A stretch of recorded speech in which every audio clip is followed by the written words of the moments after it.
I'm trying a new anti-frizz leave-in conditioner serum.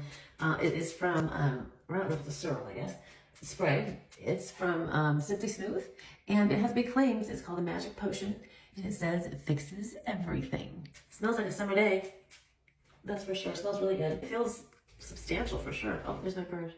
Wow, I like this stuff. Look at all those curls, boy.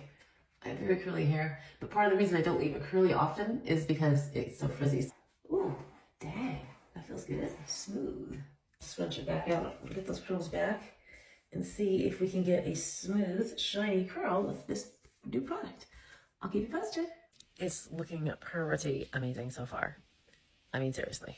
Okay, it's 3 o'clock in the afternoon, and my hair is still not frizzy. And look at the curls. Look how the curls are holding with that stuff in my hair. It really is amazing stuff. Look at it. It looks so soft, doesn't it? It's always frizzy by this time of day. I wonder too later in the day if I kind of go like this, like if it would not frizz. I feel like if I even fluffed it out, it wouldn't get frizzy. But I don't want to risk it right now.